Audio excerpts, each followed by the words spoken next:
Inter Miami has made it official. Their next manager, Gerardo Tata Martino, replacing the recently axed Phil Neville, the ex-Mexico manager, reunited with Lionel Messi, who, of course, he coached at Barcelona and with the Argentina national team. Martino also, on his lengthy resume, did win an MLS Cup with Atlanta United way back in 2018, just the second year in that franchise's history. Interestingly enough, Martino, the only manager to have coached Messi twice, and now he'll be the only manager to coach Messi 3 times. How'd they do? Well, they did okay. Barcelona 2013, 2014. What's that one title? Is that the Supercopa? Spanish Supercopa. Yeah. Okay, and then in Argentina, we had 2 Copa Americas, 2 finals, no losses in those finals. 2 penalty shootouts. 2 penalty shootouts. So no trophies either. All right, Herc. Tata Martino to Inter Miami. Is he the right man for the job? I will add, Tata Martino was taking over a team under Tito Villanova, who left the team because he got sick. Excuse me, apologies. 100 points. They got 100 points in La Liga, and when Tata Martino came around, nowhere near that. And Messi, during that season, at 26 years old with Tata Martino, that season scored 19 fewer goals than the previous year. And then if you go back another year, he actually had about 29 more goals. So he digressed with Tata Martino. So it's not only Mexican players that Tata Martino brings the worst out of, is what you're telling me. Well, hold on. But you're asking if he's the right man for the job. Yes, he is. Yes. Absolutely. Inter Miami needed this. They needed the bomba, the bomb. They needed to wake people up. They needed to excite people. In Tata Martino, you have an experienced coach who knows how to win in Major League Soccer. Not only that, he knows how to build a team from scratch. Now, everybody's going to say, well, he had the right people around him in Atlanta. Not so fast, okay? Do you remember the first designated player that Atlanta United signed? It was in 2016. Kenwin Jones? About 6 months before they even...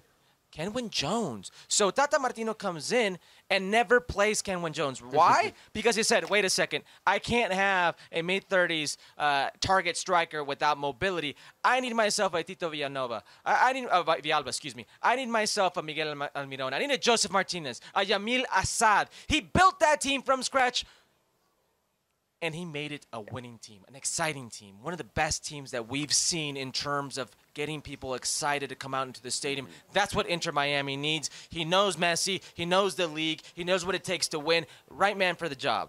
Yeah. It's hard to argue that, right? We can look at the recent failure with Mexico, and I think if this was an international gig, I would say, what are you doing? What are you doing? I think the international game has passed him by, and even worse than that, Herc, he looked disinterested in the international game. But this is a club, and this is MLS. And I think there is one priority and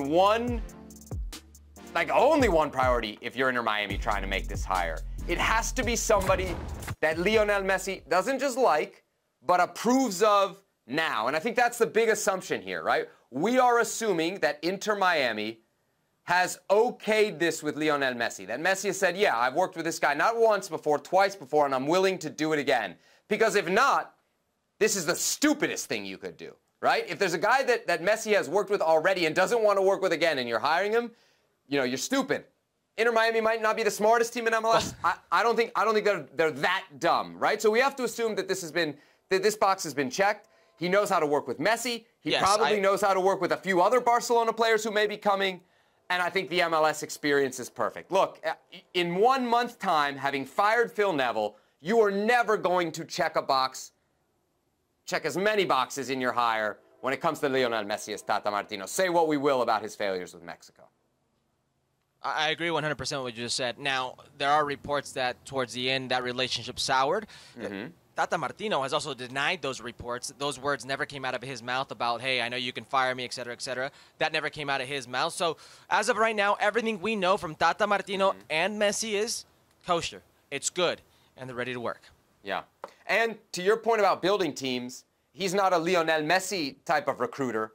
But if you remember that Atlanta team, remember what it meant to Miguel Almiron, who had watched Tata Martino do his magic with Paraguay in a World Cup, what it meant to play for him. Remember a guy even like Franco Escobar, who played at Newell's and grew up kind of idolizing Tata, not the manager, the player at Newell's, and wanted to come to Atlanta and play for that guy. So he has a Rolodex, he has a name, and a team that really needs to rebuild, not just in the short term, but in the long term. You know, Tata Martino is definitely going to help you there. And Herc, that's something he couldn't do with Mexico, right? He couldn't reach into that Rolodex. But you saw what it did at Atlanta. And if he can turn some of those players into Inter Miami players, if he can make some of those connections again, this team will compete. I don't think in the short term. I don't think he can turn them around right now.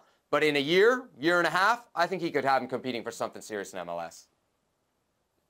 Absolutely. I see no reason why. I know people see Tata Martino in a different light because of the Mexican national team, and trust me, I am one of those people. But when it comes to Major League Soccer and building a franchise, essentially what Inter Miami wants to do right now, start over from scratch, I think he could do that. Sure. And again, it's not like they've had years to make this hire. They just fired Neville. So, you know, you had to find a quick replacement. This is a guy who was available and checked all the boxes. Well, thank you very much for watching ESPN on YouTube. For more sports highlights and analysis, be sure to download the ESPN app. And for live streaming, premium content, and let's not forget as well, ESPN FC 7 days a week. Subscribe to ESPN+.